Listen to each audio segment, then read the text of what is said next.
Good morning, everybody. Hello. Webinars are coming up, and now it's the day. Thanks for being here. So English teachers are so excited again to be part of the webinars. Today is Sunday, 22nd. We'll have our special guest, Mr. David White. So you know him, and I know that everybody will be so excited to participate in. Remember, no, you will be able to ask questions if you prefer wasting at the last minute, or if you want to raise your hand, everything it's okay.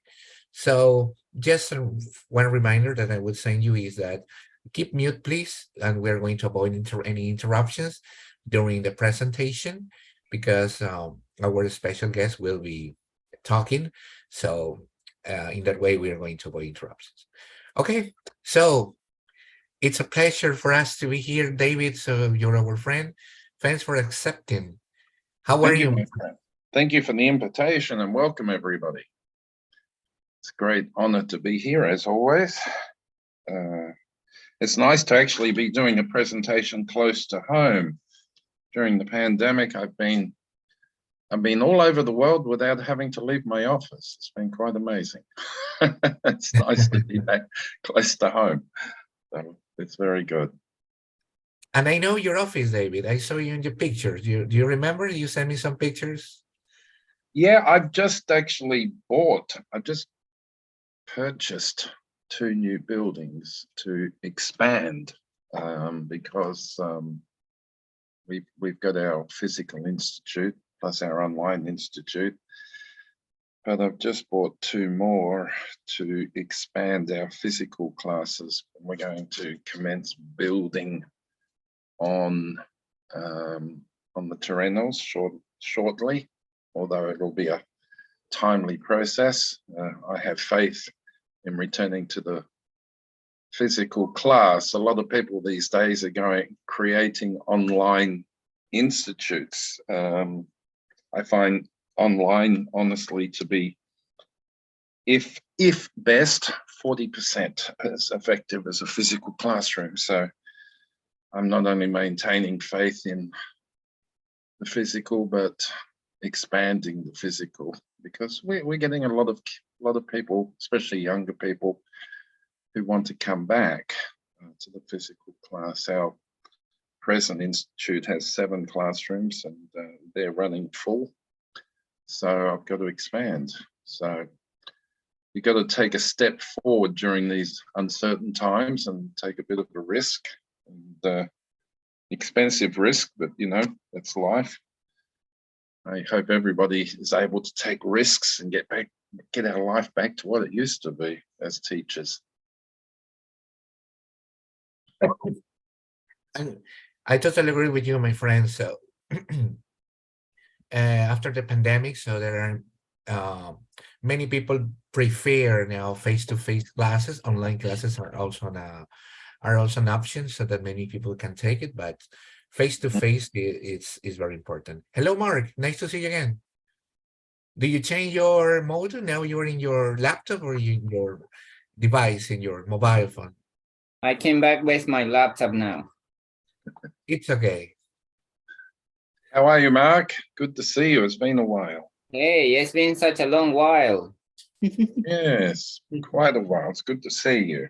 What you been up to?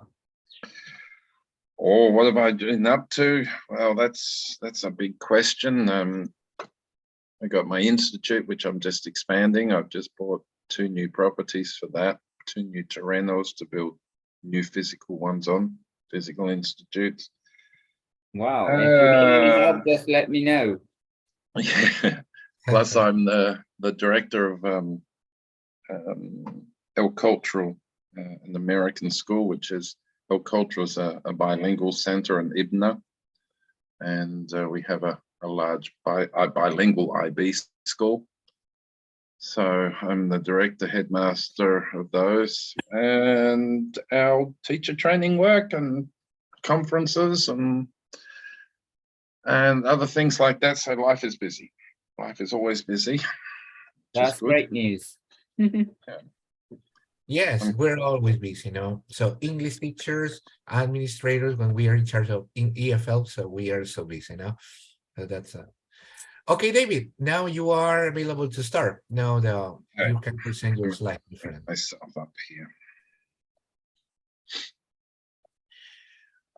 Okay, I welcome again, dear teachers, professors. So our friend David White is going to start his session. So remember, you can ask questions and keep mute during the presentation, and enjoy it. Right, can everybody see that okay? Yes, yes, we can see it, David. Okay, very good. All right. What I'm going to talk to you today is about 20 tips for students in 2023. Now, a lot of what you're going to see today, you're going to think is totally logical. But I've just spent the last year in my school, the American school, which is an IB bilingual school. And a lot of people who work in schools would know that last year, returning to school was hell for a lot of people. The kids returned to school totally different to what they used to be. Oops.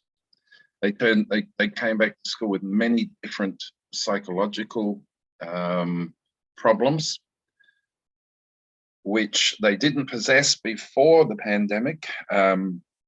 I'll give you an example. I had 3-year-old kids who couldn't speak Spanish because their parents were busy on their laptops working all day and never had time to talk to their kids, and their kids never learned to speak.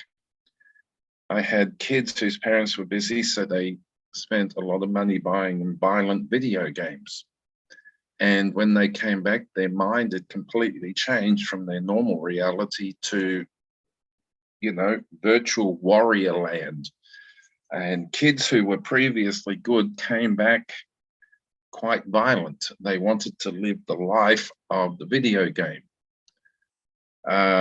I had, this sounds funny, but I had kids that came back who couldn't remember how to use a physical book. They were trying to flick the pages with their fingers like you do on a tablet or a cell phone, rather than trying to turn them, picking up the page and turning them. Kids full of energy, things like this. And I've been the director and the headmaster of this place for 5 years, so I knew all of these kids. And I was quite surprised, as my teachers were, of the changes that had happened in the kids.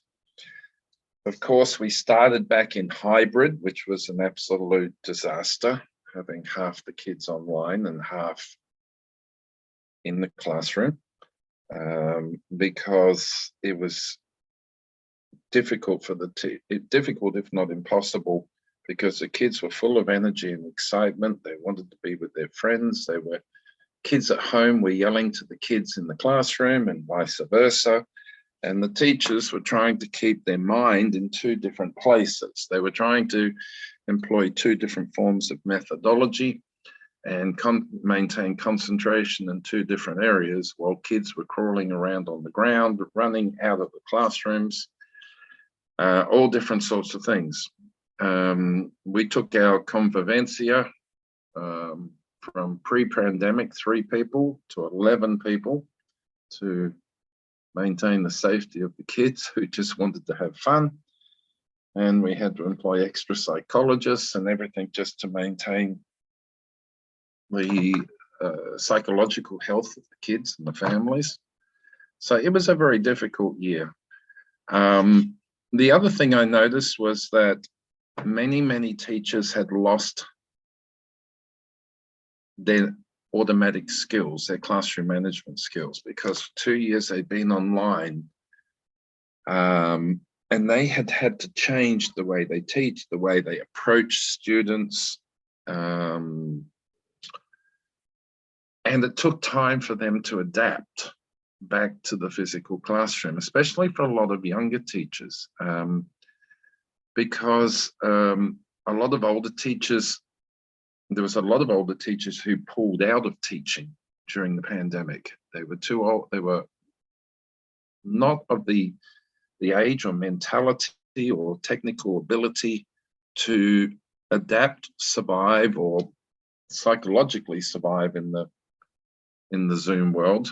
And they just left and did something else. So a lot of teachers that came into schools were young. There was a lot of teachers who were straight out of university or with just 1 or 2 years experience. And when we came back to the classroom, they had totally forgot normal classroom management skills because the majority of their work had been done in Zoom. So these were some of the problems which we faced in schools. I can also talk about the Institute a little bit. The Institute, we reopened 12 months ago physically when everything was still with alcohol and masks, and it slowly returned. We find now that it's about 75% children that want to be in the classroom and adults want to be online. The kids and the parents don't want to be online anymore. Also, it's the same thing in our binational centre. We do hybrid. The classrooms are full of kids and teenagers whilst the adults are online. So this kind of adds a whole lot of different demographics and classroom management problems and the necessities for new skills and to reevaluate how we teach and how we think about teaching. But the good thing was last year, it was a year that started in a very difficult way. Some people call it a disaster, but it ended a lot better. The kids were calmer. Classrooms returned to normal in most cases. There were still problems with individual kids. There were some kids that couldn't adapt back. There's an unequal level of education, whereas prior to the pandemic, if you went into a classroom, if you looked at an English class, you would find most kids had a similar level, same with mathematics or science or Spanish. Whereas when they started this year, they all took placement tests and there was a huge difference between the best student and the last student and the lowest level student. This is because of a lot of students didn't study properly during the pandemic. So that was a situation that had to be faced, was this fact that we had to create an equilibrium back in the classroom in levels of just about every subject. Because something I noticed during the pandemic was there was a lot of kids as young as 7 and 8 years of age who were by themselves all day. Their parents had to go back to work. They had no one to look after them, and they really didn't study. They would turn on their computer, turn off their camera, and they would play video games or watch Netflix or whatever. And when they came back to the classroom last year, they were lost because the classes last year picked up from the end of 2021, and the kids who hadn't studied very hard for 2 years found it very difficult to fit in, creating frustration. Frustration created bad behavior and need for kids and parents to talk to psychologists and convivents here. It was a difficult situation. But now as we go through to 2023, it's a lot different. The kids are happier. They still haven't got the level of education, the equilibrium in the level of education has improved last year. But in my personal opinion, I believe it could take at least 1, if not 2 more years to return to a good level where most students are of an equal level. But that's a prediction, but we could be back to normal by the end of this year. It's hard to say. Anybody who makes a solid prediction, I think, would be wrong. But we know that we're going to be starting the year this year with regular classes, with kids who are happier, kids who have spent a year relearning their social skills. Because when a lot of kids came to school last year, especially the very young ones, they did not have their social skills. They had been lost or never developed. We're going to have all of that this year. So I feel very positive that as long as a school or an institute is proactively looking at the problems and looking for suitable solutions, that we should start to have a normalization in education this year. Now, the ideas I'm going to put to you today, you're going to look at them and you're going to think, that's so obvious, that's stupid, that's something we learned in university 10 years ago. And that's true. I'm going to be talking about the obvious, but as I explained earlier, as a director, I found that many of my teachers had lost their skills, whilst not just lost their skills, they'd either forgotten, stopped using them, or they were getting confused between the two different skills of online and normal skills when it comes to actually the methodology of teaching, classroom management. And I had a lot of workshops with my teachers, and just by going back to the basics in many things helped us to reintroduce stability in the classrooms and our relationships with our students. Our students were screaming for affection, screaming for hugs, screaming for love last year. Many of them, most of them actually. And it was a sort of a sensory overload for many teachers. So this is, I'm going to show you what I went through with my teachers. And it helped a lot. It's going to help a lot this year. We're going to reinforce it before we go back to class this year. It is the basics, but it is what is essential. All right. First of all, and I know this sounds silly, is to know your students' names. I found teachers last year who didn't know their students' names, and they were pointing and say, you, come here. Okay, you answer this question. It creates a lack of relationship with the student. A successful classroom always has a strong bond or some sort of relationship between the students and their teachers, especially with younger students.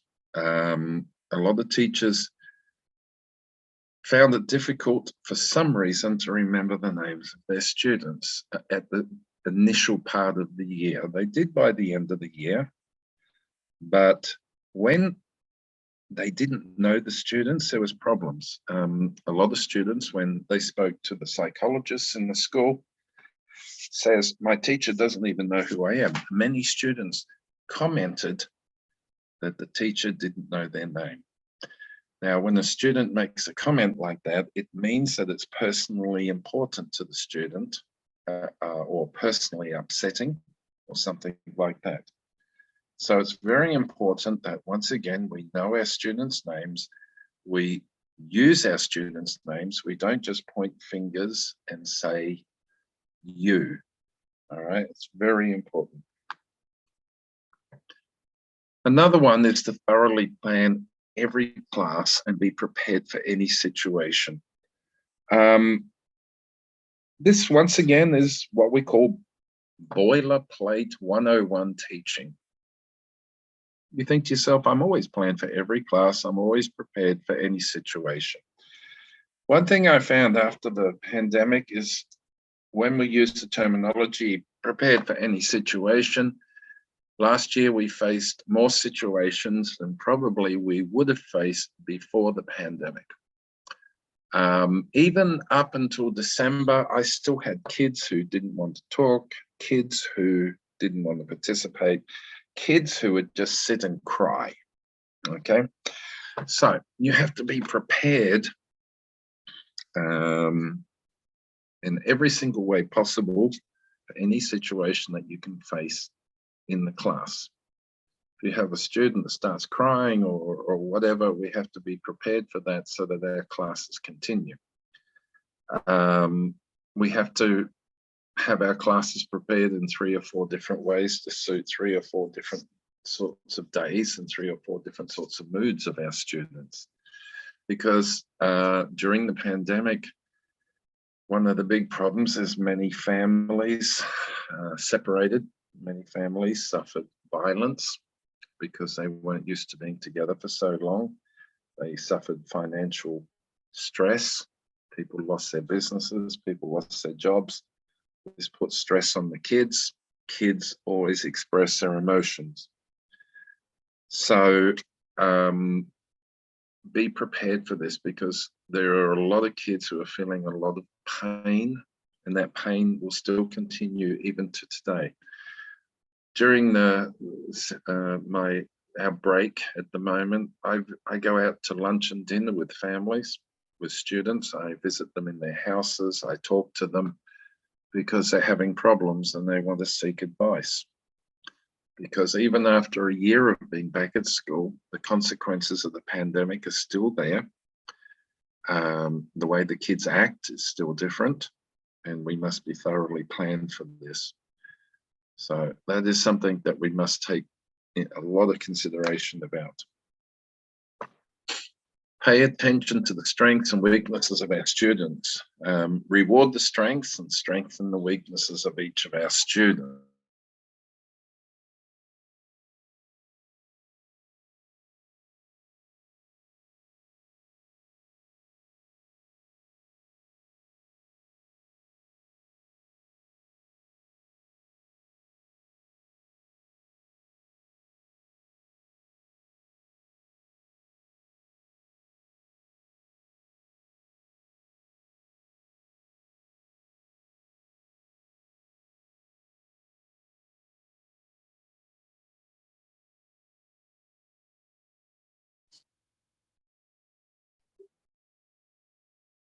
Hello, David. We can hear you right now.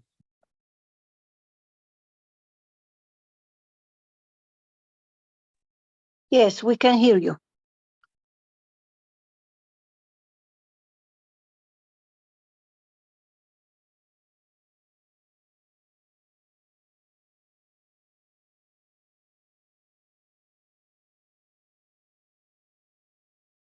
I guess we lost you.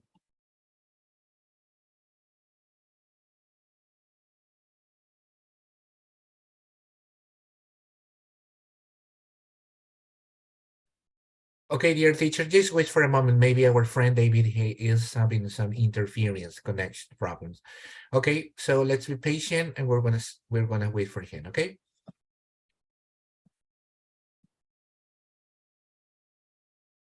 Next topic is technology, a friend or foe?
It seems like we lost our star, Mr. White.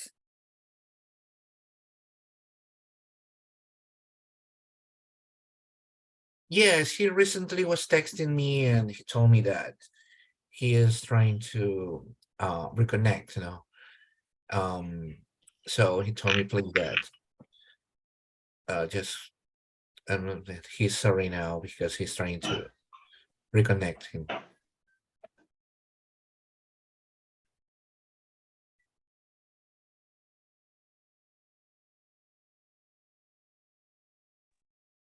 Anyway, I think everybody can have a break of 5 minutes and then you get back. So go to the toilet or drink some water, or walk away and get back until Mr. White gets ready. So you don't get stressed out.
David, hello. Can you hear me?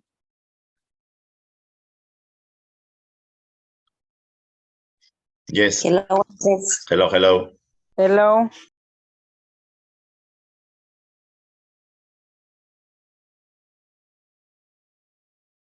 Okay, he was connecting, but now he's not off. Okay. Well, teachers, well, he's trying to connect, no? So I will try to introduce about the topic that David was talking about, the principle of tips for being a good teacher, here in this new year, no? So I think it's a great topic because, hey, my friend, now can you hear us?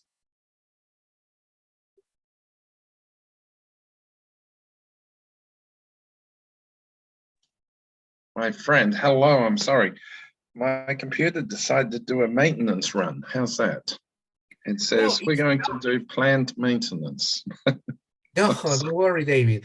I was thinking about if you rather, in case we have any problems again, maybe the teachers can write you questions or we can discuss in case you prefer, because we don't know if your computer will stop the No, I screen. think this should be, no, this is right. It does it about once a month. Okay. It's a Okay, pain my in the friend, ass. we can go ahead. It's difficult sometimes. This is why I love the physical classroom. I have to admit, I do detest Zoom classes, although we do a lot of them every day. All right. Okay, we just talked about this. Sorry about that, everybody. Paying attention to their strengths and weaknesses of each student. As I was saying earlier, if you remember, we got students who studied very hard during the pandemic, and we had students who neglected their studies. So the classrooms are going to be full of students with strengths and weaknesses. You have to work out a methodology where you can pay attention to these. Use your stronger students to help peer teach your weaker students. That's something we did quite well. Even if you get young students and you give them the responsibility of being the teacher's assistant, you say, I want you to be my assistant, you put them into groups and you help them to teach the students with weaknesses. You, of course, continue to walk around, do your normal thing, but by having the students work together, it actually helps your stronger students and your weaker students at the same time. Let me catch up a little bit, so I'll go a little bit faster here.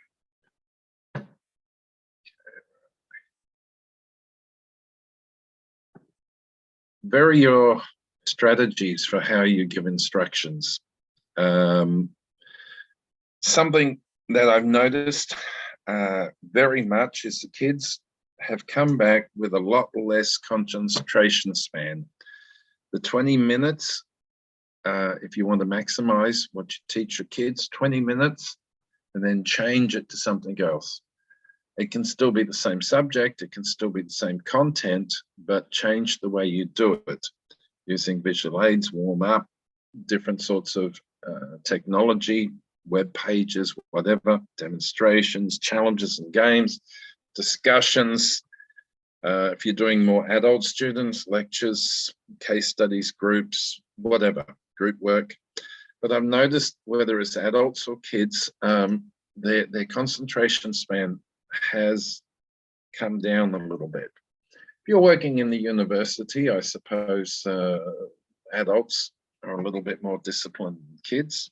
But even a lot in the institute, the kids and the adults, I find it's taking them time to regain their concentration.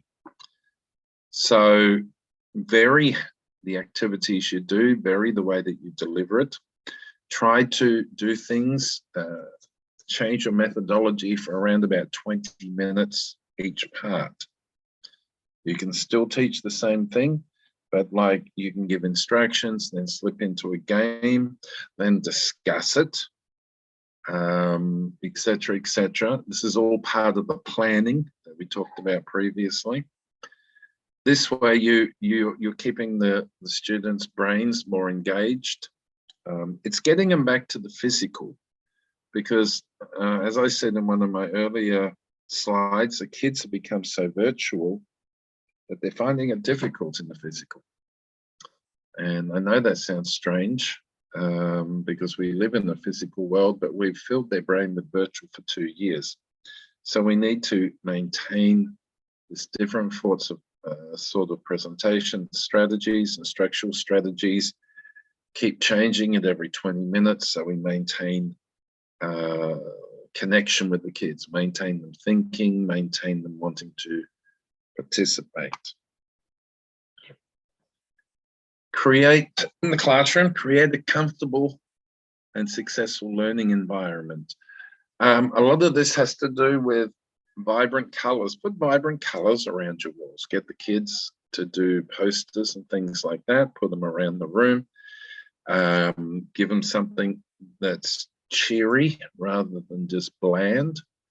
Set your room up in U shapes or small groups to encourage interaction, because a lot of kids have not interacted during the pandemic. There are a lot of kids, especially here in my city of Trujillo, where they live separate from their families who are in other countries, in other cities, sorry, because our city is based a lot around the Chavimoche agricultural program and mining. So a lot of families come to Trujillo as engineers to work on the large farms or the mines, and they've lived separated from their families, their larger families during the pandemic, and they haven't had the skill of interacting with other children, whether it's their cousins or students in the classroom. So try to set up your classroom so that the kids can interact with each other. Don't set classrooms up, don't always have your classroom set up so that the students look at the back of each other's heads. Because when that happens, I just always notice that the kids are looking left and right instead of at the board. They're turning around to look at their friend in the face to talk, because they don't want to look at the back of somebody's head. This sort of helps to reconnect and forge strengthens friendships and student integration. I know this is something, as I've said before, that we've done for years, but during this particular time, it's even more important.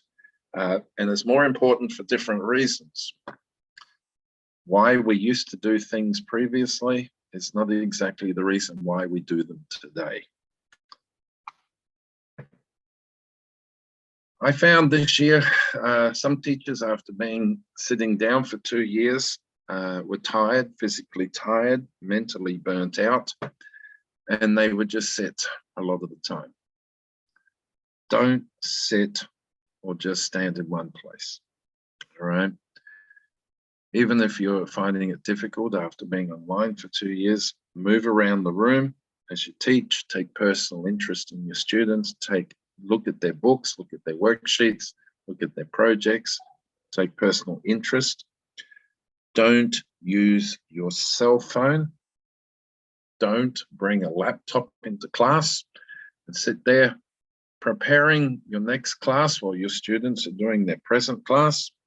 Don't do non-classroom related activities, because this creates a deadening of your class.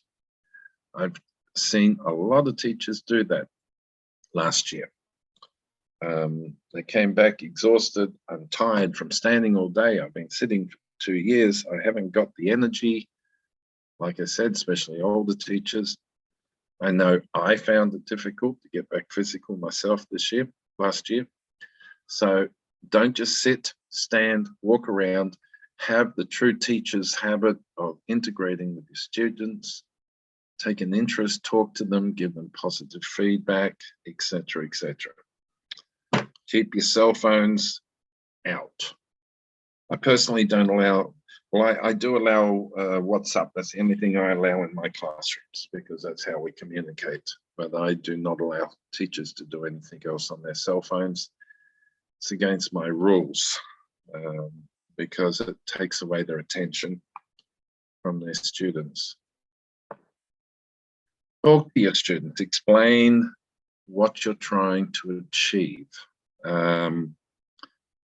Make sure that they know, answer their questions, what is expected of them, what you're going to teach, or what they're going to learn, what you're going to do, what they need to know. This is important because the kids have forgotten this skill during the pandemic. Especially now that we're going to be working in groups more, doing more project-based learning, giving presentations, etc. We need to be able to clearly explain to our students, especially the younger ones, exactly what we're doing, exactly what we're trying to achieve. All right, this is a very important thing to do with kids. Once again, I know some of you are going to say, this is just Boilermaker stuff. This is what we learned at university. I'm a teacher. I've done this for years. But believe me, I've not just in my school, I've visited other schools. I've had meetings with directors of other schools. They're all suffering these same problems. Because as teachers, we had to change everything we do for 2 years. And we have to get back to the basics, that which makes us great teachers, that which is the methodology in classroom management that makes us effective for our students. Familiarity breeds enthusiasm. Make your classes relevant. Be sure that your students understand why they're learning something. Why it's something that happens around their world, something that has happened in their world, because their brain has been in various virtual worlds for the last 2 years, whether it's been Warcraft or Roadblocks or whatever sort of video game or things like this, where their brain for many kids has lost or has been limited to reality because their parents have bought them so many electronic devices so that they keep them occupied. We need the students to know why they're learning something, why it's important to them, and how it relates to their life. That is something we did, which proved to be very successful, because otherwise kids were questioning, why am I learning this? Be positive and expressive. Smile, congratulate, high five, I'm proud of you. This is something which is very important to me. As a director, I don't spend my time in my office. Very little time. I have an administrator, I have a team, they do the work, I read it, I sign it, I stamp it. I spend my day in the school. I open the gate personally every morning and I welcome every single student, every parent, every teacher with positive comments and smiles every morning. I start the day on a positive note. I visit every classroom, I see every project, and I encourage my teachers to follow my lead. Fist pumping, high-fiving, telling kids you're proud of them. This is something you think we've always done, but I found last year that due to a lot of the psychological problems or the problems that the kids went through during the pandemic, they need that reinforcement from the teacher. A teacher is always a person in society which kids, which we respect. And a lot of kids lost that respect during the pandemic because they couldn't relate to the teacher in Zoom. We need to reconnect that. If we're gonna, we need our students to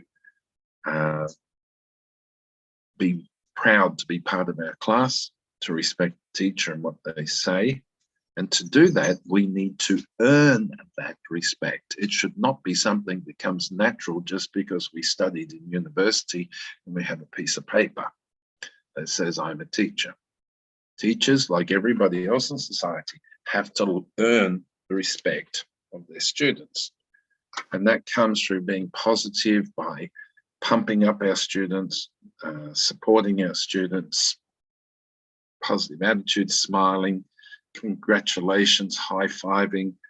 And my favorite one, I'm proud of you, because it's something that not a lot of kids hear from their own parents.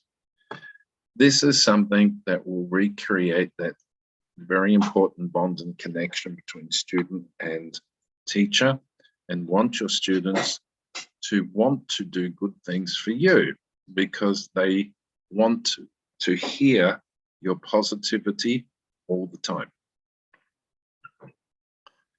Show enthusiasm. Put some excitement into your classrooms, how you present your classrooms, how you talk with your students. Vary the pitch of your voice, the volume, the speed of your speech. This is similar. Attract your students' attention. Make yourself the center of attention. I know that prior to the pandemic, we talked about how we should not be teacher-centric in the classroom, but we should be slightly teacher-centric at the moment, because we need to reconnect that bond between teacher and student.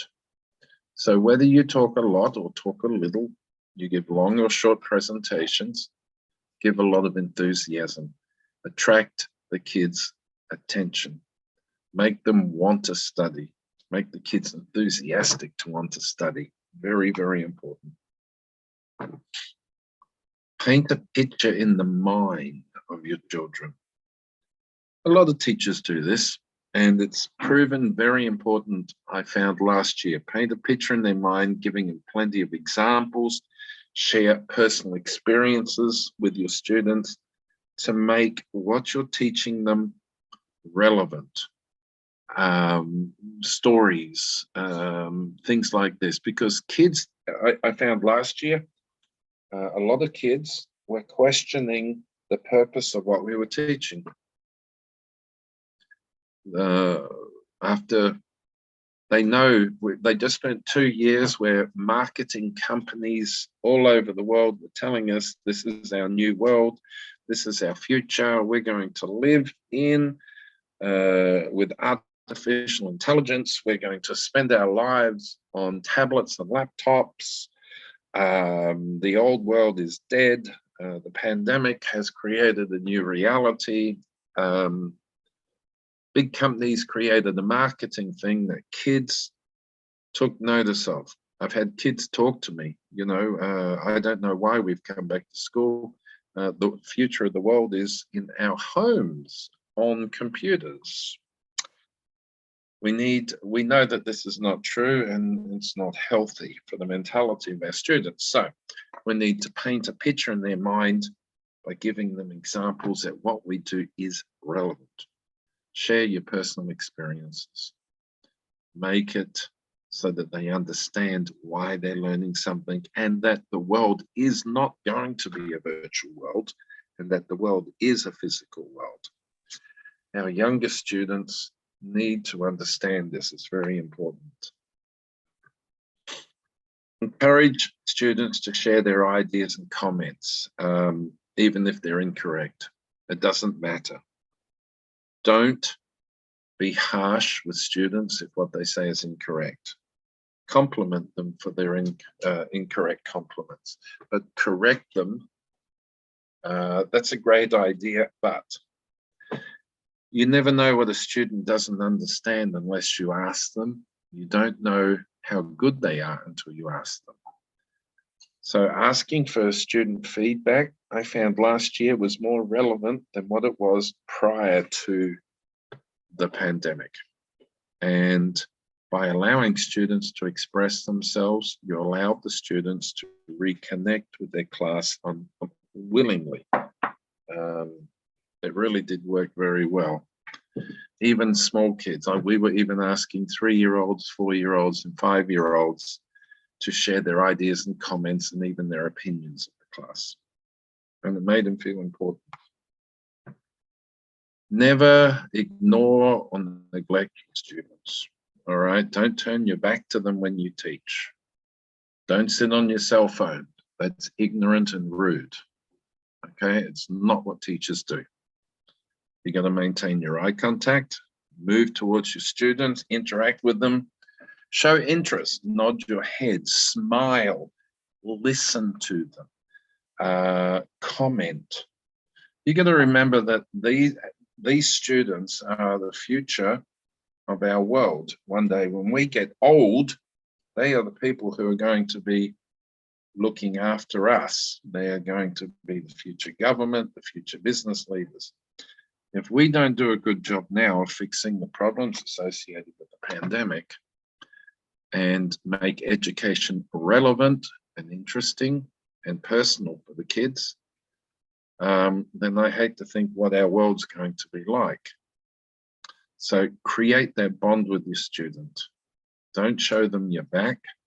Don't show them a teacher who's sitting on a cell phone. Throw your cell phone in your pocket or in your bag. Forget that it exists. Maintain your eye contact. Be good with your students. Very important. Provide opportunities for students to speak to the class and encourage maximum interaction. This is an important, very, very important, because students lost this during the pandemic. Virtual presentations are not the same, or video presentations, or TikTok videos, or any of the other ridiculous things that we did during the pandemic are not the same as allowing our students to stand up and speak to their class and interact. A lot of the students are very nervous last year about this because they lost their ability. They were self-conscious. Some kids put on weight. Some kids couldn't think clearly. And this is an important skill that they must take into their professional lives. Once they finish school and go to university, it's important that they're able to communicate properly with other people. So this is something we need to maximize in our class. These presentations and these interactions make our students feel confident and comfortable to interact, to present, to feel confident about their work, their words, their presence, their presentation. Make yourself available to talk to students when they need to share or talk. I suppose, personally, I would spend a minimum of 2 hours a day talking to students and families with problems, and not just during school time, but after school, on weekends, things like this. For example, in the last week, I had coffee with 4 groups of parents. I went to 2 birthday parties, and I met with ex-families who left during the pandemic, had dinner with one group of families, had coffee with others, and to find out what's going on, find out what the problems are. That's not something a teacher would normally do, because that's what a director would do. But as a teacher, you got to remember your students are people. They feel pain, anguish, anger, frustration, the same as we do, but they do not have the experience in life or the social skills to handle it on the same level as what we do. For you to be able to sit down and talk to your student, evaluate them, and then decide the best course of action is very helpful, because once you re-establish that bond of respect between yourself and your students, you're going to be the person they trust, especially if their problems relate to things that are happening in their house. Sometimes for a kid, if there's parental problems in their home, this teacher is the only one of the only other people in the world that they trust. And if you don't give them the time to sit and talk to them and listen to them, then these poor little kids are all alone in the world and they don't know what to do. So I always take time to talk to my kids, and I always allow time for my teachers to sit and talk to their students, and it's amazing how much this helps. Let's move something here. my cameras. Return assignments, projects, tests, etc., as soon as possible, with feedback as positive and constructive. Students I found this year are very nervous because they've come back to school with varying levels of knowledge after the pandemic, and a lot of kids are suffering from stress and apprehension about whether they're good enough, whether they're actually able to do what we expect of them. So don't drag out the process. Get the test, check the test, give it back, give them feedback, make sure that it's positive and constructive. Make every negative a positive, because it kind of lessens the time of uncertainty for the students. Uncertainty is creating a lot of stress in the students at the moment. And when you make it positive, then you're creating an environment where the kids want to learn.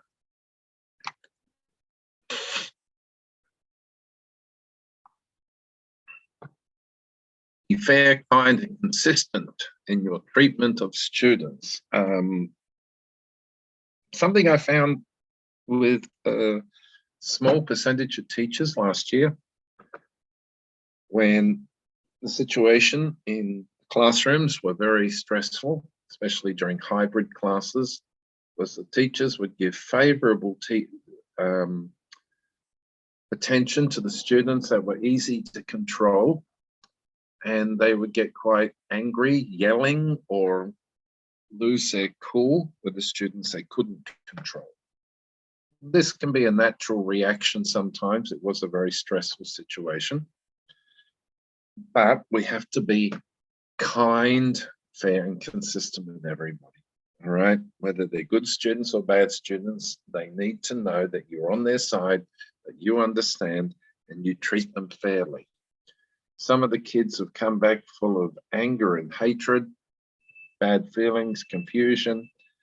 And if they do something that makes you angry, they will do it again and again and again just to get a reaction from you. You will feed them with your bad behavior. So treat all of your students equally.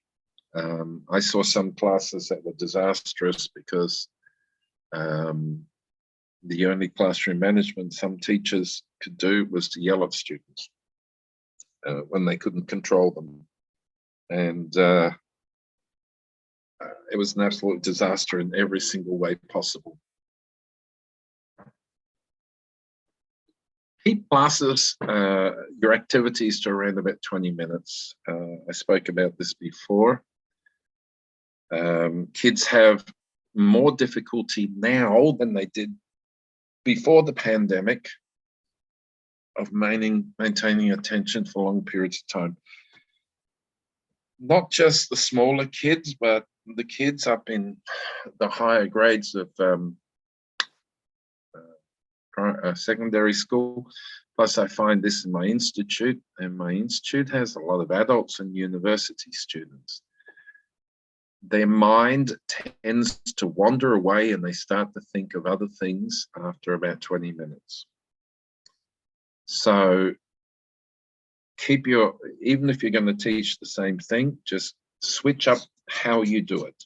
Give instructions, play games, get them to stand up, get them to give a short speech, whatever, but 20 minutes maximum for each thing. If you've got a class and they're giving presentations and you find your students aren't paying attention, ask each of your students to write down 3 questions that they would like to ask the particular presenter so that you're forcing them to pay attention. But paying attention is a problem that has really amplified since the pandemic.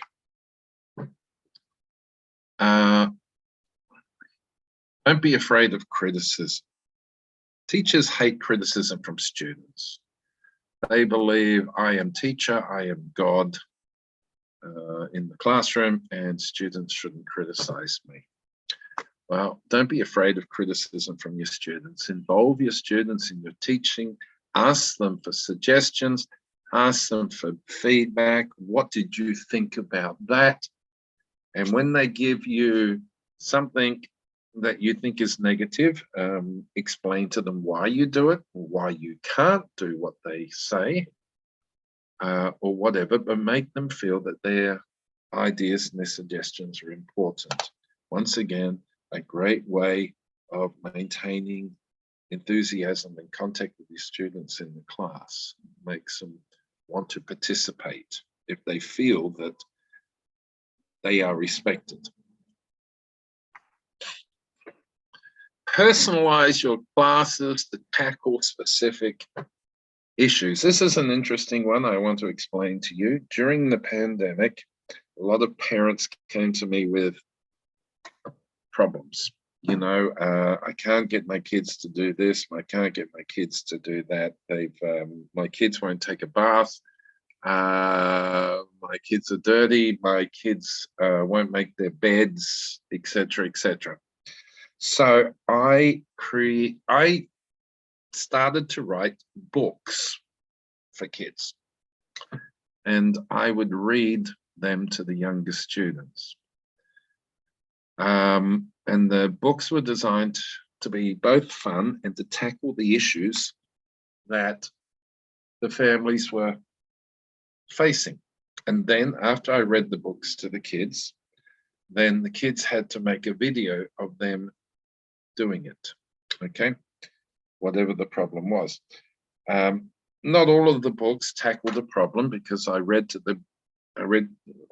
to read to the smaller students every week. So I wrote a book a week. I've actually written 50 books, 50 kids books, and I have a variety of characters. I have, this is Healthy Helen. She has stories about healthy things, healthy attitude, healthy eating, etc., because a lot of kids just wanted to eat garbage, chocolates and things like that during the pandemic. Parents were buying them these things to make them happy. So we had to teach the kids the benefits of healthy eating. Mr. Pollywaffle, all of my characters are connected by a school. The school is called the Billabong School, and Mr. Pollywaffle is the headmaster. All right, so he was in a lot of the books. We also had Alistair the alligator, Harry the hamster, Little Jilly, Yertle the turtle, Wally the worm, Edwin the ant, and Bertie the butterfly. Now, between these characters, I've written 50 books, most of them with some sort of a story for the kids to resolve an issue. And funnily enough, somebody heard about it and they printed my first book. I got the first pre-print copy this week, which it seemed kind of funny to see my book in print. But somebody heard about it, and I've got people that want to make ebooks and YouTube channels and all sorts of stuff for these books. It's not the purpose for what I wrote the books for. The purpose was stories for the kids, moralistic stories for the kids, and also they help with my own sanity, I think, during the pandemic to write these books. But it helped a lot, especially with the younger kids. The parents were extremely happy because in a high percentage of the cases, it resolved the issues with the kids, because the kids learned to identify with the characters. I created puppets. The kids had puppets. I had a lady make puppets, and the kids would have the puppets. They would ask me what characters are going to be in this week's book, and I would say Little Jilly or Bertie the butterfly, and they would bring their puppets to class, and they would have this real mental and physical contact, a real kinesthetic contact with a character. I read the books in the big screen on the projector so that they could see it easily. And then we would do a kinesthetic activity to finish. And then for homework, for many things, they had to create a video. Here, if you want, I have this particular book. Have I got time to read that, Andres? Can I read that? Yes, my friend, for sure. You can read it. Okay. Let me explain. This is called Little Jilly is Very Smelly. I had parents saying to me last year they couldn't get the kids into the habit of getting back into routine.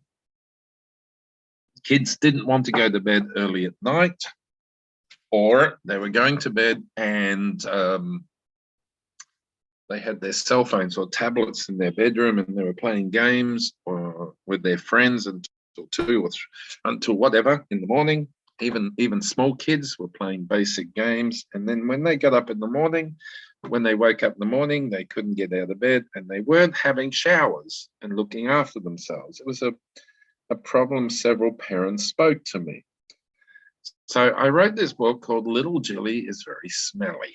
All right. And then the kids had to follow it up. We created an agenda where they had to get their parents to sign that every day they did a particular thing, that they did their thing. And in some cases, they made videos in English.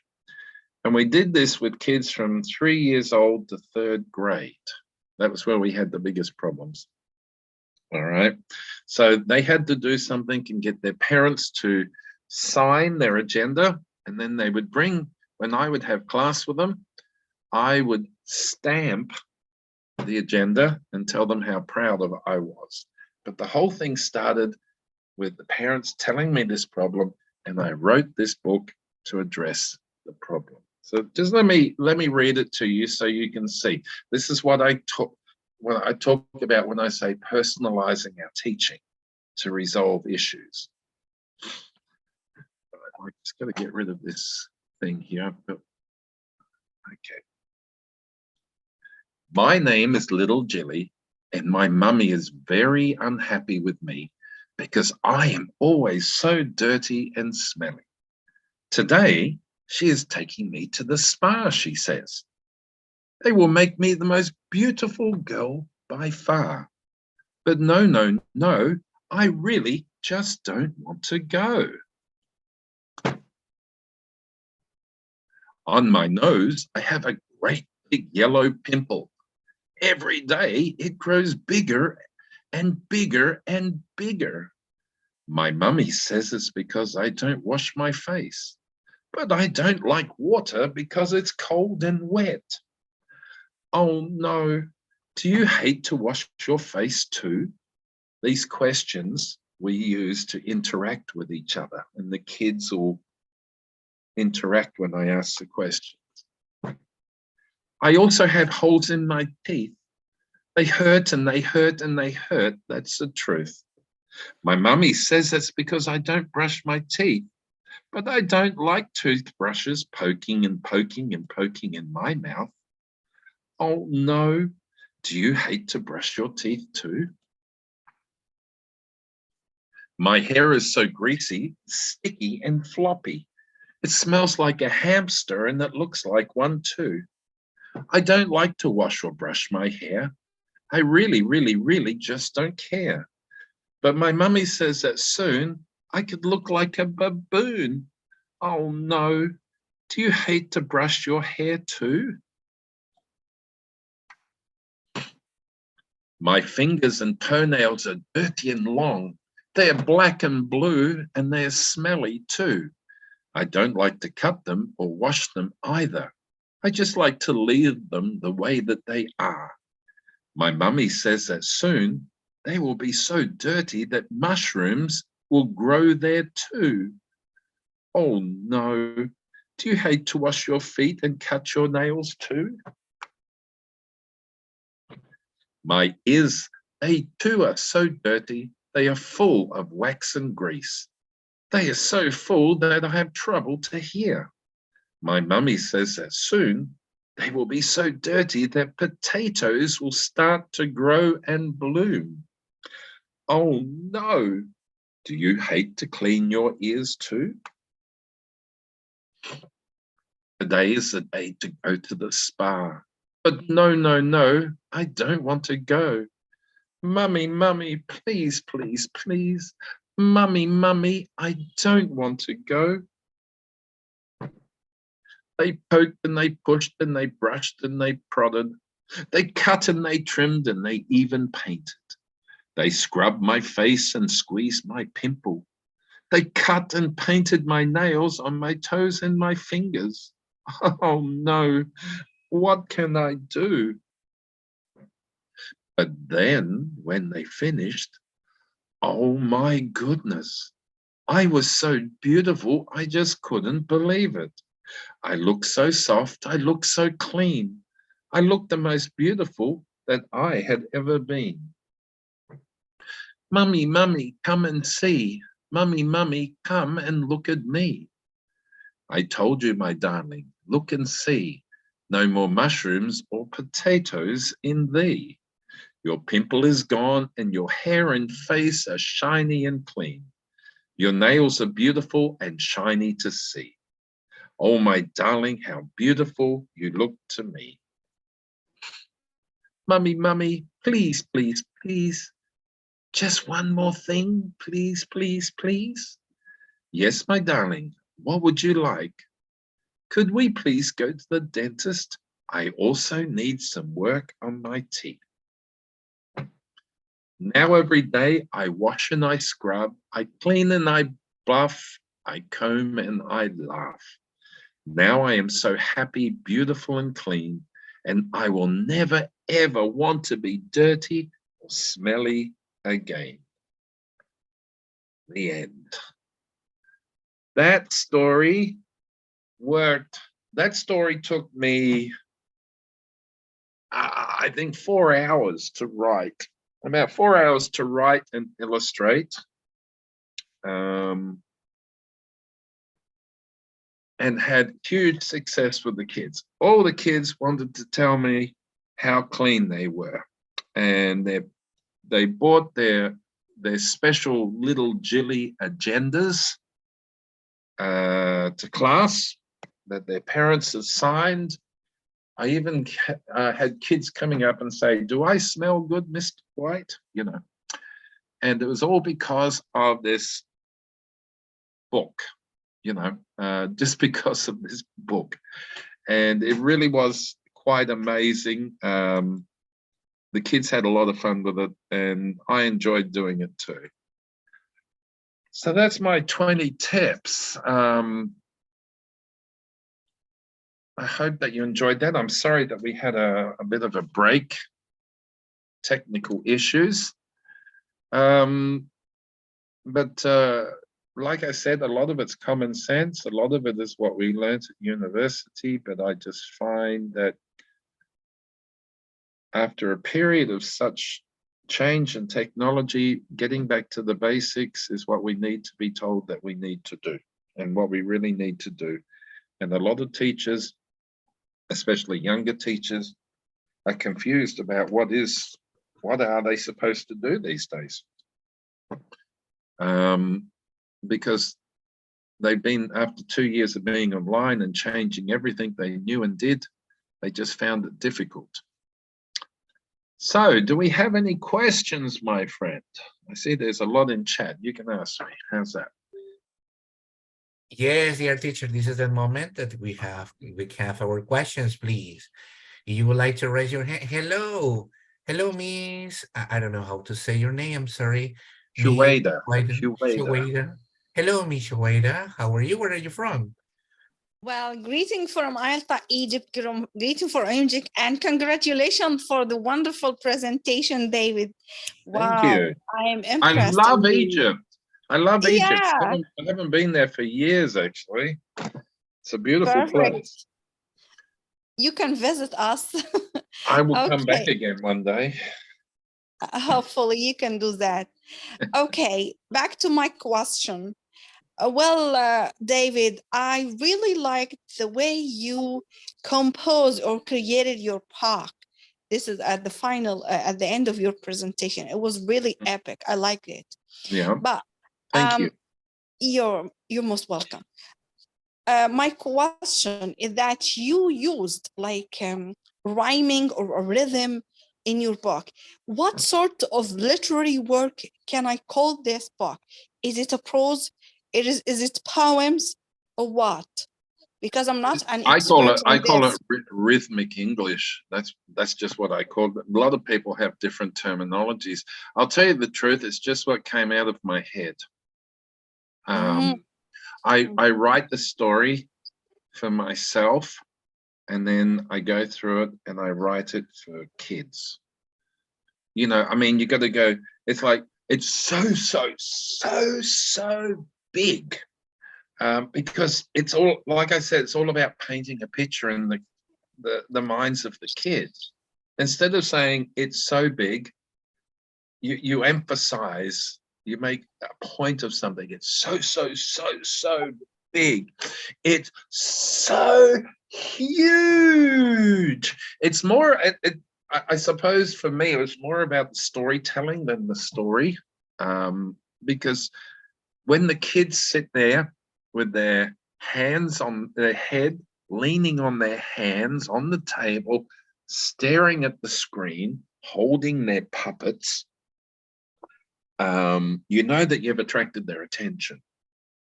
I just call it rhythmic writing. That's what I call it. I've heard other people use different sorts of terminologies, but honestly, it's what came out of my head to suit my situation in my school, knowing intricately my students. Now, I would send the PDFs to the parents, because one of the activities I had was for the students to read the stories to their parents and to record them as a way of practicing their English. And one of the parents, business person, sent some of the books to FEMA, to a publisher, who actually printed them and sent them back to me and said, would you like to make money from your books? And that's not exactly why I created the books. I never did that, and I never thought about making money from them. I thought about using them as a genuine way to teach the kids and to resolve issues. But they are specifically written for my kids. But it was wonderful. The kids loved it. I mean, they really did. My biggest book is 80 pages. It's called Jeffrey the Giraffe Saves the World, and I wrote that for my teachers for 4th, 5th, and 6th grade, and it's about a giraffe who saves Africa because modern man is encroaching upon their land, and he was the head of the animals, and he had to lead them to safety, and the kids love that. But that's 80 pages. Yeah. I printed one copy of that for my daughter. Yeah, well, David, actually, talking here is not enough. Can you just share your email or your WhatsApp here, please? Because I'm pretty sure that we will get a lot of your experience, David. Okay, if possible. Thank you for being with us today. Thank you. No, thank you. I'm going to put my email in the chat. Yes, of course. Yeah, you can. David is going to share with us, and also, David, I can read some teachers in the chat. No, they are requiring your slides. You can share. No, I don't think it's not a problem for that. No? Yes, I can do that. I can. Thank you. I will send that to you in WhatsApp. Okay. Yeah, sure. And I will send to the teachers, to the groups. Yep. Yeah. All right. Any other questions? So tell me something. Did you relate something to that from your experiences? Because I'm talking about my personal experiences, and like I said, a lot of it is so obvious. But I found that we've lost our ability to do what we were taught to do and to be obvious, because a lot of teachers have become very confused in the pandemic about what is our role and how do we do it. They're trying to employ methodology which they develop themselves in online classes and adapt it to the physical class, rather than going back to the traditional methodology and classroom management skills that they learned years ago. None of us went to university and learned to be online teachers. None of us. I mean, it was 2 years of hell where we had to adapt, where a lot of us felt ineffective, where we didn't know if we were reaching our students, or we knew that we weren't reaching our students, where we were questioning our abilities and our professionalism. And now we go back to the physical class, and it's happening all over again, where each day we question ourselves, am I being effective? And I just found last year, as I went to classrooms every day, I spoke to students every day, that we've just got to stop, take a deep, deep breath, and go back to the basics. Let's go back to forget the online stuff, everything that you learned in the online world when you're in the physical classroom. Go back to what you learned as physical teachers, and then adapt the basics. That's the best way to do it. And the presentation today really was to throw in your face the basics, because I've proven in the last year that they work in my school. And I'm talking hundreds and hundreds and hundreds of kids in my school. I have a huge school, and it worked. Our level of education was balanced up again. The psychological condition of the kids was balanced for the majority of them. Teachers were happy and more stable, just by all of us getting back to the basics. Any other questions? David, let me read a comment here. Mark says that he is Comments? son of most of students will be profoundly influenced by books, no? Yes, especially when comes to practicing the values all of us can extract from your teachings. Yes, thank you. Thanks, Mars, for sharing your insight Thank you. about it. Any question, dear teachers?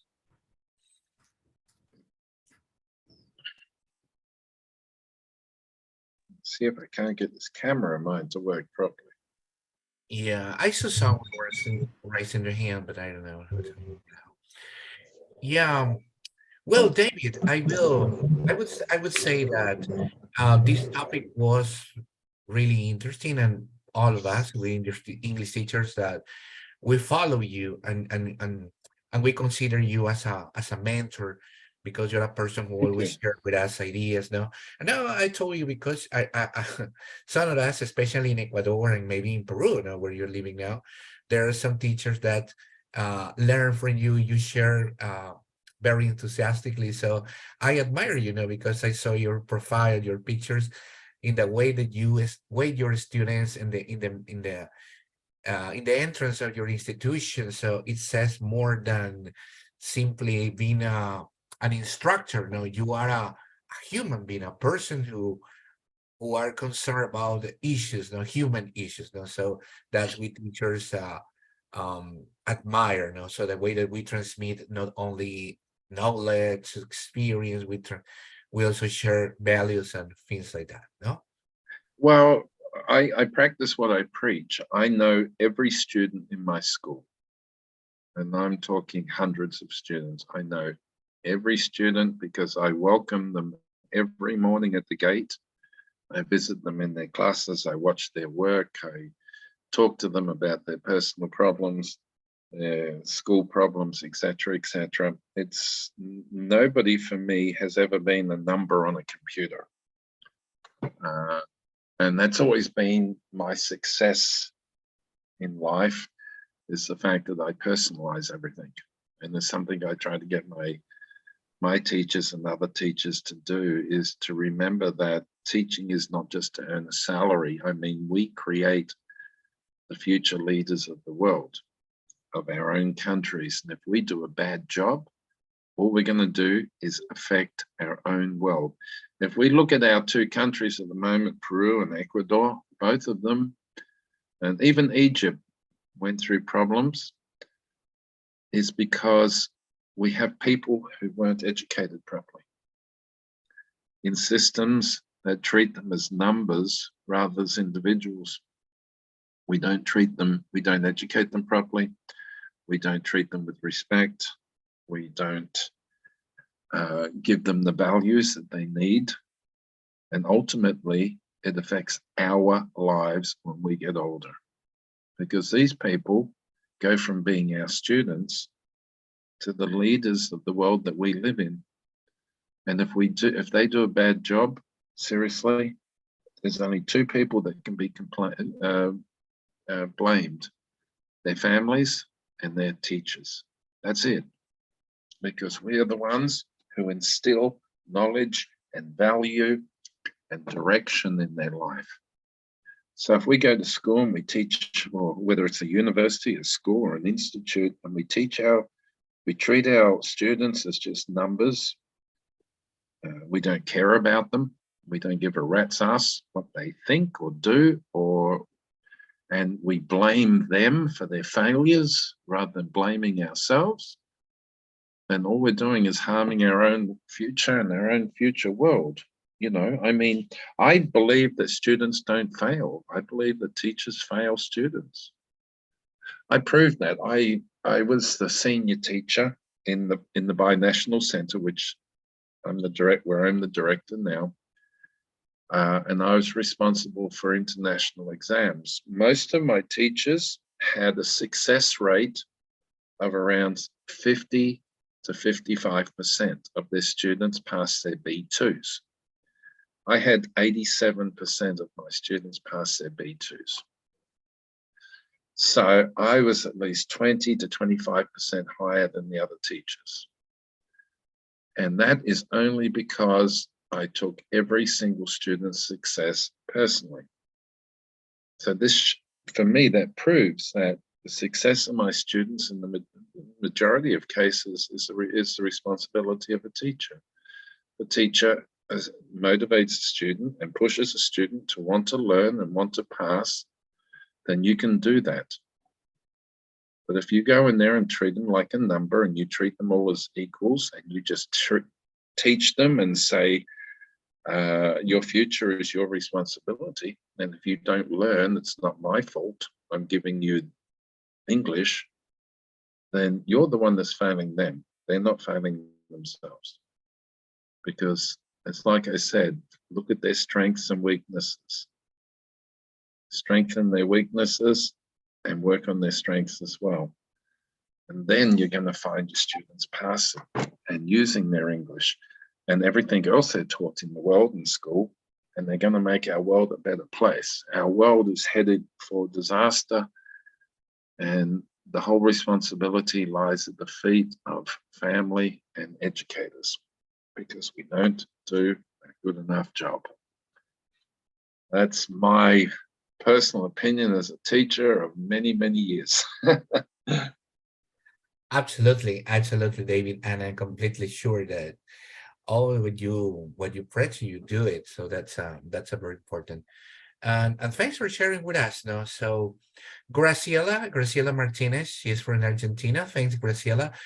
I'm reading her comment. Supporting adult students is paramount. Adults carry large responsibility in many respects and bring all that to the classroom too. Yeah, exactly. You know, so in education we have different perspectives. You know, teaching to children, teaching to adults.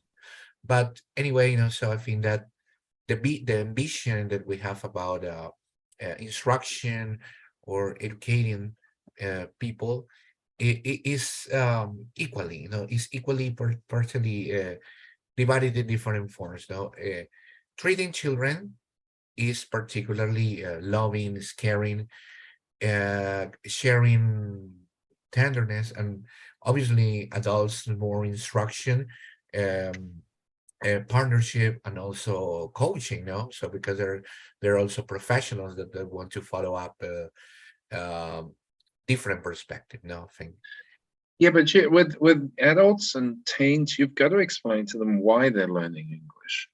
As a teacher, really, apart from reading to kids in the school, in my institute and my years of teaching, I have taught basically teachers and international exams.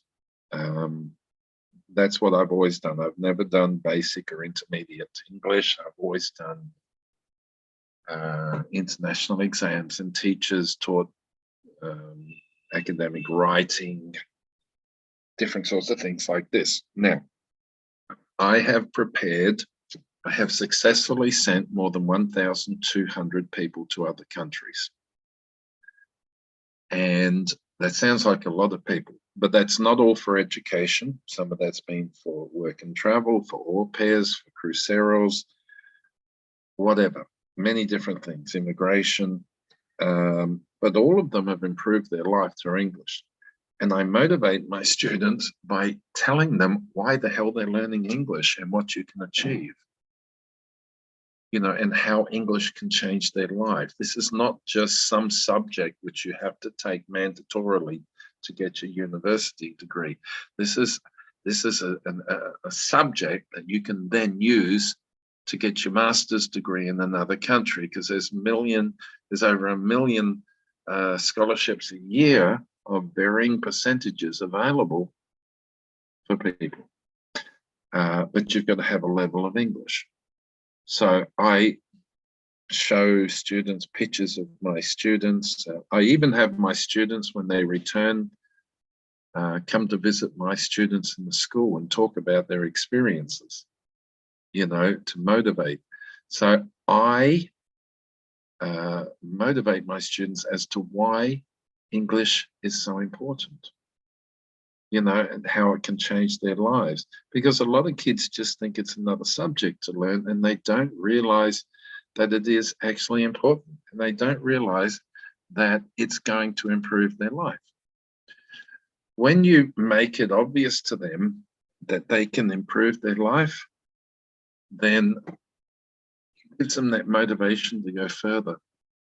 It gives them a reason to learn English, and it puts dreams in their mind. One day I'd like to go study in Germany, or I'd like to go to Canada or Australia or England or United States or whatever, but I need my English. I can't do it without English. By motivating them to why they're learning English and the importance, you're actually motivating to want to improve their life. I have to learn English because then I can do this. And then I can come back and I can have a salary which is 2 or 3 times higher than my friends, because I'll have a foreign degree. That's what I do with my students. I had a program where I got poor kids and I taught them English. I showed them, I got them onto cruceros. I taught them in a program for poor kids, learn English, get on the cruise ship. And those kids have changed their lives just by learning English. They earn good money, they come back, they buy houses, they start their own businesses, they establish their lives just through English. But if somebody never told them, somebody never motivated them, they'd still be living in a little mud brick house, living in poverty. It's part of our job is to know why we are important, why what we teach is important, and then to motivate our students to use it wisely. Otherwise, it's a wasted skill. Questions? Okay, thanks, David. So thanks for I see sharing. there's somebody here from Anipa. from?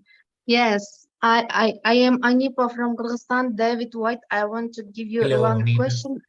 According to your speech, you are telling us about your teaching and about your students, about your degree and everything. But I want to be your student now. How do you motivate them? Please show us, share. Can you share us? How do I motivate them? Well, with younger kids, you make it fun to learn English. You make it fun.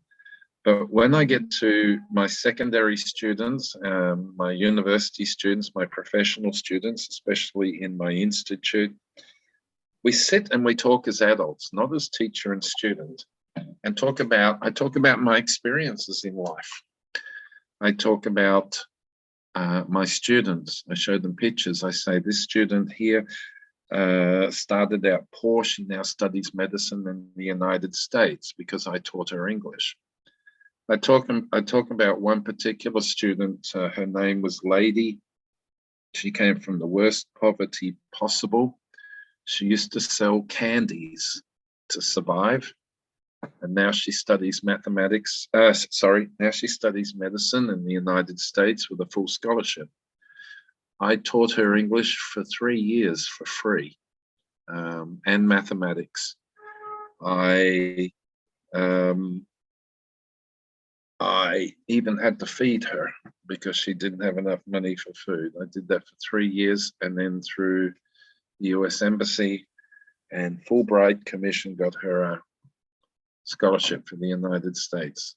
Because of very extreme poverty, she got a full scholarship. I mean, you tell that to people and they want that. Here in Latin America, a lot of people want to leave and to make their lives better in other countries. And you've got to show them that this is a key. But it's very easy with young people. You've got to paint a picture in their mind. Just like I said in the presentation, you have to make it relevant to their life. Why is it important to learn English? What will it do for me? How will it change my life? So I'm very passionate about English. I'm very passionate about teaching it, very passionate about students learning it and using it. So that's what I do. I paint a picture in their mind of having a better life, either living in another country or coming back to their own country, getting a better job with a higher salary. I explain to them that if you do that, when you get married, you have more money for your family, you can afford to have more children, you can educate your children better, teach your own children English, which will then make the lives of your grandchildren better. I say it has a follow-on effect, you know, so that's kind of how I do it.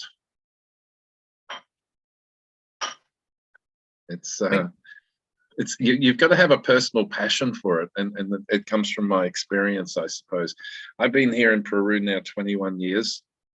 I've never returned home to my own country. I can make a lot more money and have a lot more success in my country, but I come from a country where success is automatic for most people. There's free health, free education, which is in the top 10 in the world, good social security system. If I went back to Australia, my success would be selfish. Whereas here, if I do my job properly, my success extends to my students and makes their life better. So that's why I've always stayed here. And I explain that to my students. Absolutely. Thanks, David, for sharing with us your inspirational anecdotes. And what you really said, I could see in your profile when you have your meetings with your ex-students and you talk to different people around the world. And so I know you love to support people, so love supporting people here. I think they feel gratitude with you, you know. So the same thing happens here. The people who you met in Ecuador when you live here, and in Peru too, no? Yeah, I know. I love what I do.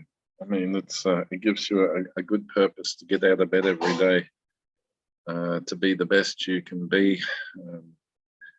You know, I run a an institute. I have 17 teachers. They're all C2. I give them a C2 test every 6 months to make sure that they're maintaining their level, and then I make them take an international exam every 2 years so that my teachers can teach everything. And all of my teachers were my students. They share my philosophy. I pay them double salary, and they are my family. And this is the way we teach. They share my philosophy and my passion, and it's the success of my institutes. And I try to put the same motivation into my teachers in the school, even though they're a lot younger. I try to motivate them. We are the greatest teachers in the world, teaching the greatest subject in the world. One of the few subjects that can open literally hundreds of thousands of doors of opportunity to billions of people in the world. There's very few people who can say that. And the problem is many teachers don't realize that. They just don't realize how powerful. English teachers don't understand just how powerful, how important you are, and how important what we teach is. When you have the teaching that I do that actually puts people into other countries, it's absolutely amazing to say goodbye to somebody in an airport who's come from extreme poverty, and to welcome them back a few years later as a true professional with a foreign degree and companies fighting to give them a job with a high salary. You know that you've done something good as a teacher and as a professional. Unfortunately, like I said, a lot of us teachers don't understand just how important we are, just how important our subject is, and just how important the difference we can make for our students. We should all know that, but we don't. Unfortunately, it's because the system doesn't respect us. We have to create our own motivation and our own level of respect, because the education system is not going to respect you. You have to do it yourself, unfortunately. That's why I've worked myself into the position I'm in, because I don't like the system. I have my own system, my own world, and I do things my own way. That's what I suggest people to do, because we're too important to waste our skills. That's true, David, and I say thank you so much for your participation and the topic that you already presented. Dear teachers, thanks for coming to the webinar in this Sunday. So in this moment, teachers, I want to take a picture, the last picture of the session, please. I would like you to turn on your cameras, if possible, please, the ones that can open.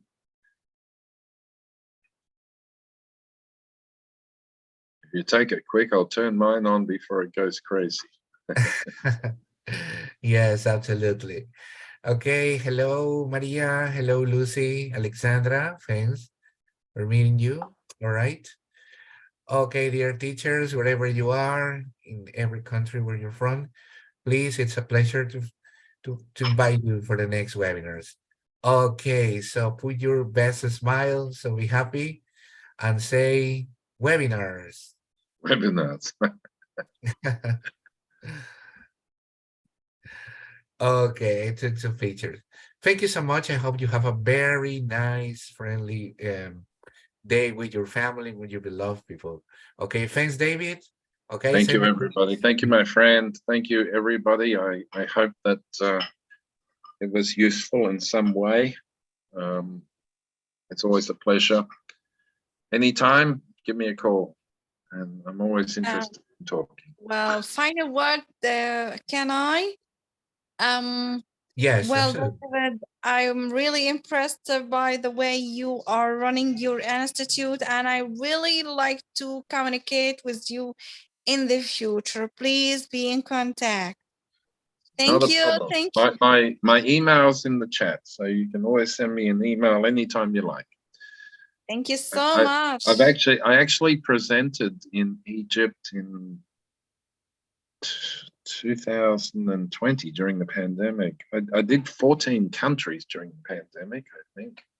So I did I think I did 44 presentations in 14 different countries without leaving my office. Unbelievable. What a reality.